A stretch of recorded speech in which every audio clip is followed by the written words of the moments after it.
Hey guys, welcome back to the channel. As you guys can see, we are in the third bay with the Corvette. You guys might notice there is a bunch of stuff missing over here on the passenger side.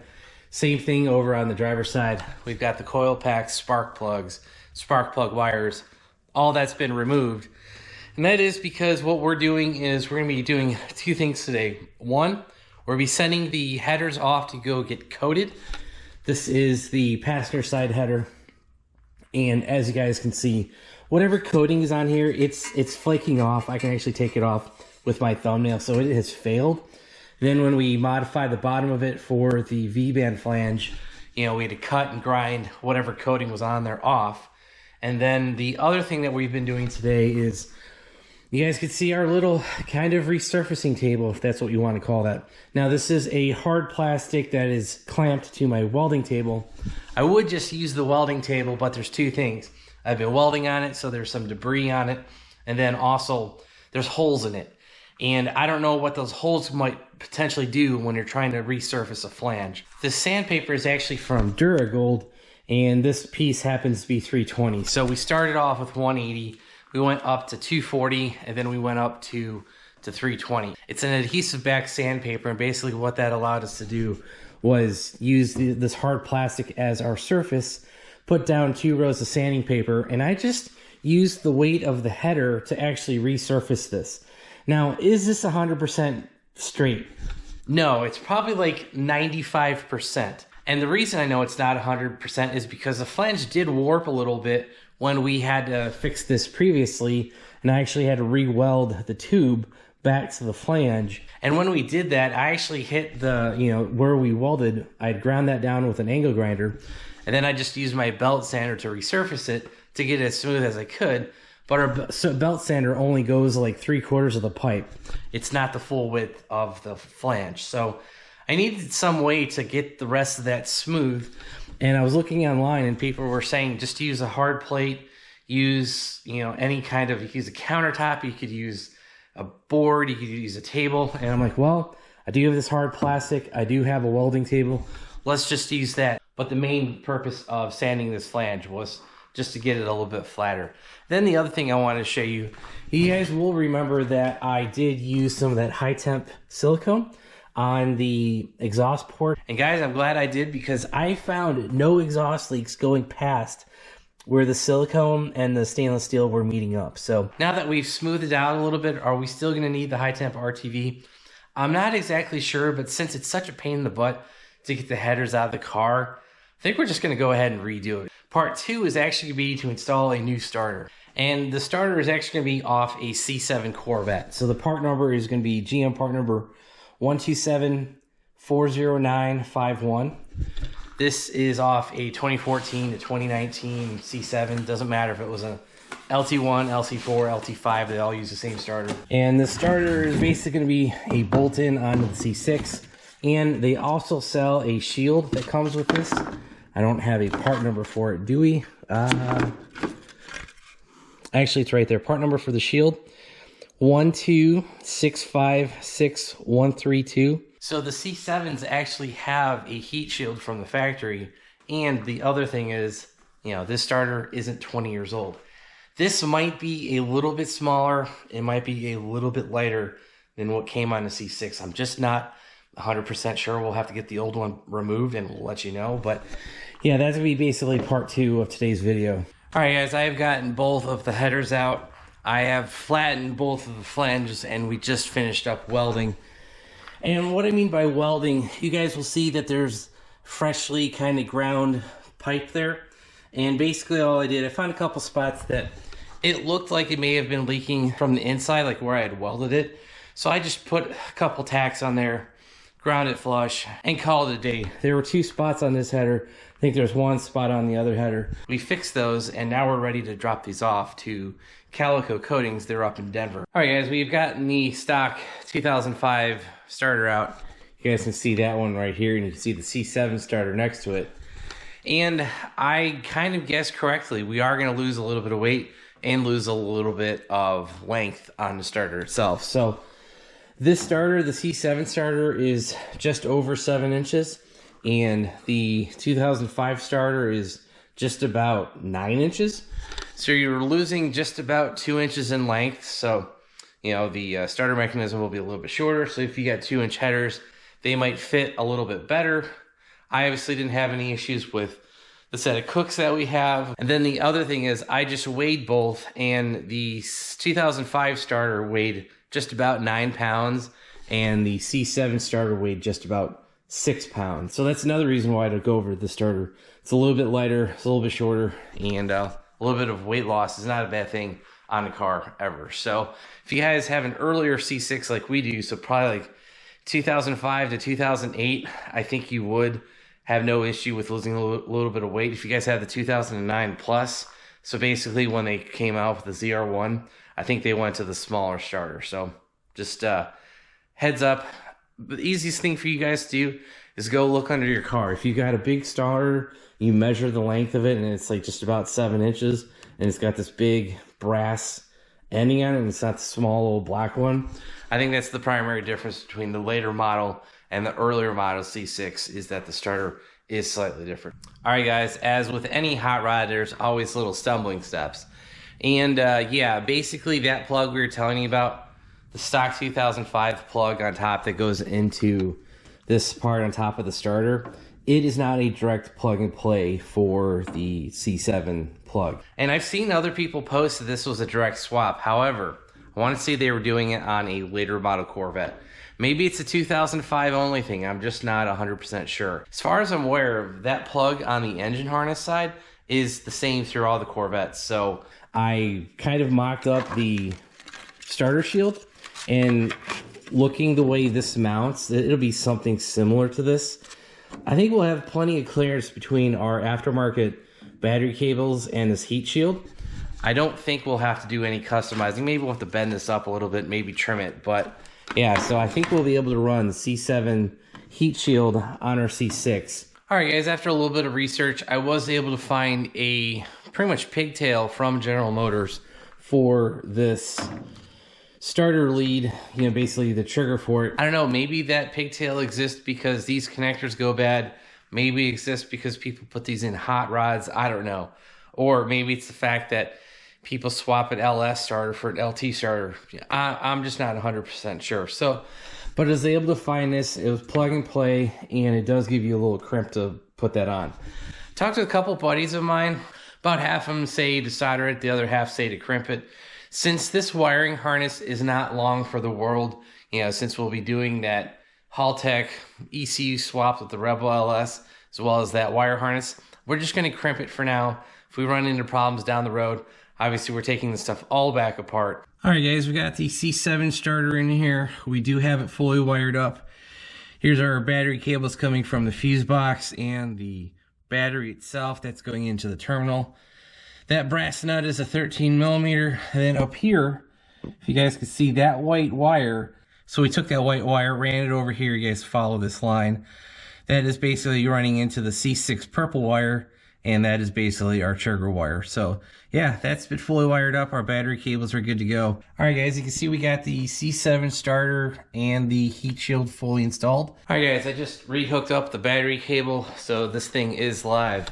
Let's see if it will turn over. There you go. And if you guys are concerned it doesn't sound like it's making any compression, well, there's no spark plugs on it and there's no exhaust on it, so nothing really to worry about there. But yeah, this thing,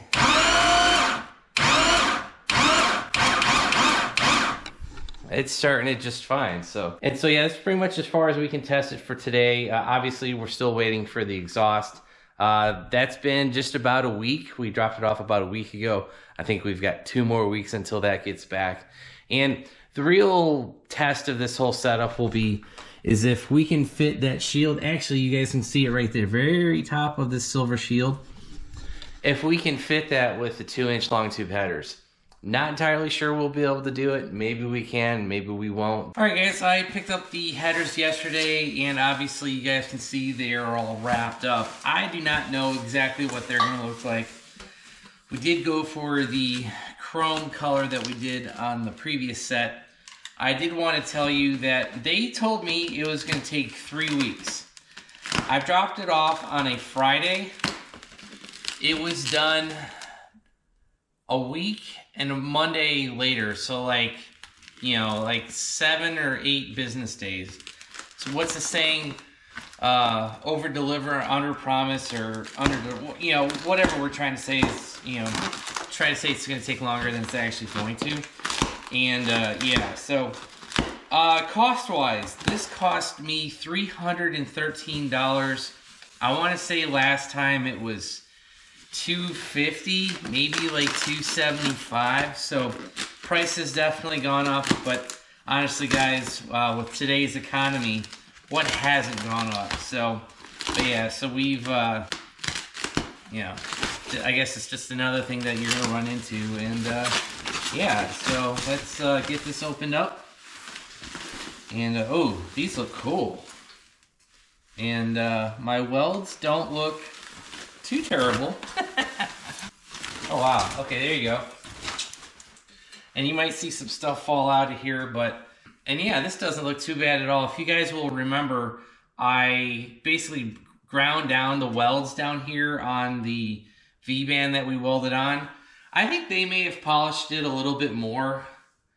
Yeah, because this looks ground smooth, and I definitely don't remember grinding it smooth. And then the other thing was, we had sanded the flange, and yeah, no, that looks perfect. So yeah, okay, that looks pretty good. I don't really see anything too bad on there, but yeah, it looks like they may have even touched up the flange themselves just a bit, because what I'm noticing is there's no high and low spots like I had when I sanded it, because I didn't get it like 100% smooth. We probably got it like, oh, I don't know, 80% smooth. So yeah, so that's one header.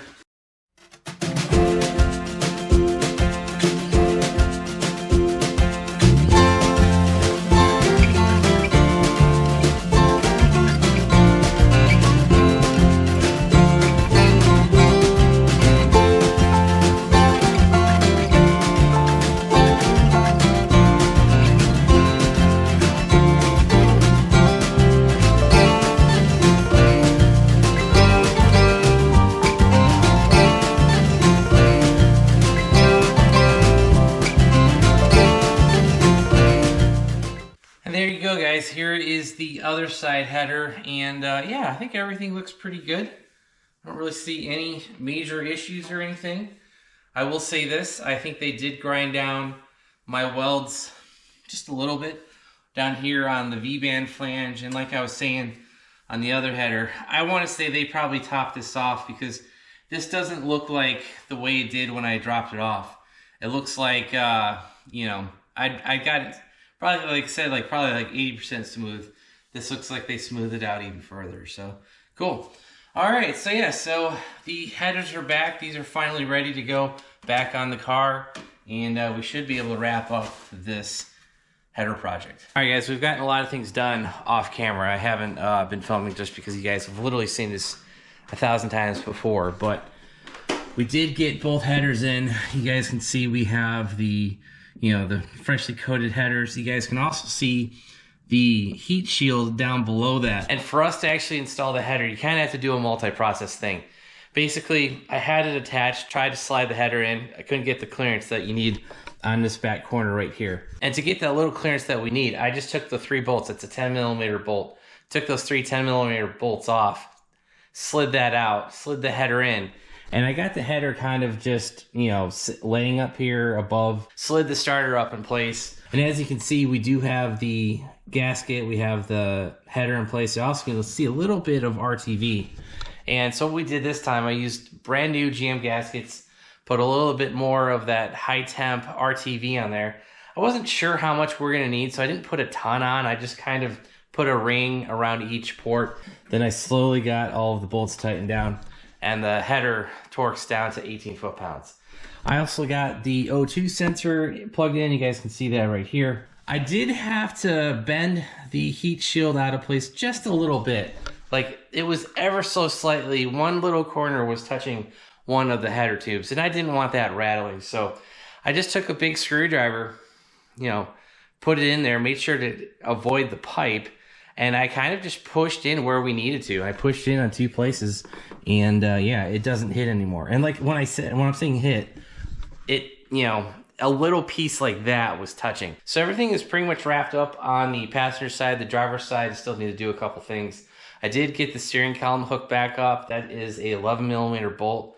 I want to say, I think that torques down to like 20, 25 foot-pounds, something like that. We'll correct that down below. So let's wrap up the ignition on both sides. You know, the spark plug wires, the coil packs. We'll get that done on both sides, and then we'll be ready to fire this thing up. All right, guys, we finished putting everything back together. We've got the coil packs and everything installed on the passenger and the driver's side, and we're ready to fire this thing up. Now, I did crank it from the starter, so everything sounds good. It is making compression, but I haven't tried to fire the car, so...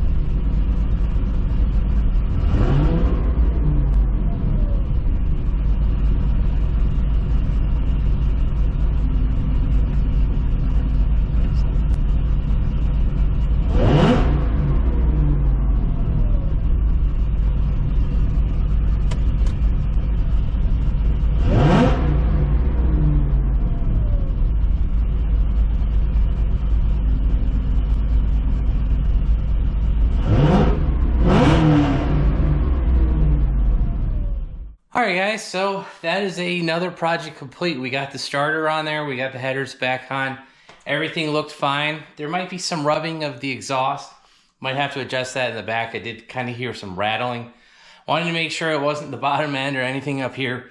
It wasn't. The noise was coming back from the back of the car. So, and the reason we might have to adjust the back just a little bit is because when we put these headers in, there is a little bit of play in there, a little up, down, left, right when you mount those up. Obviously, the bolt holes should be pretty tight, but there is a little slop in there. And then that slop kind of goes down to the V-bands down on the X pipe.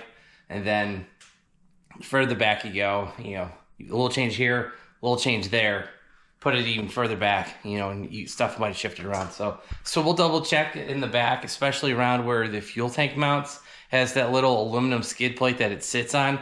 That likes to hit the exhaust. I've had issues with that in the past. So, and I will say this, the C7 starter definitely has a higher pitched sound than what the old C6 starter had. So the technology might have improved just a little bit between the C6 and C7. The other thing is the starter isn't 20 years old. That is a brand new starter from GM and the heat shield. So that's all down in there past the headers. And yeah, and if you guys like this video, make sure you hit that like button. If you want to keep following along with the updates as we get ready to get Indy, make sure you hit that subscribe button, turn on your bell notifications. We do have a couple more mods that I want to get done before we go. And I also need to do a nut and bolt check on the suspension because I haven't done that in a seriously long time, and we will do that in a future video. And if you guys want to help support the channel, check out all the links down below. I'll make sure I get you a partner on the gaskets. I'll give you a link to Calico, they're a local coated company. Jet Hots in Mississippi, I think, something like that. Also, the starter and the starter shield. Get you part numbers and links for all that stuff down below, and that's going to be it. And also make sure you check out our website, BonecrrusherSS.com. We'll have that new C6 merch there, and that's going to be it. Thanks, guys. Have a great one.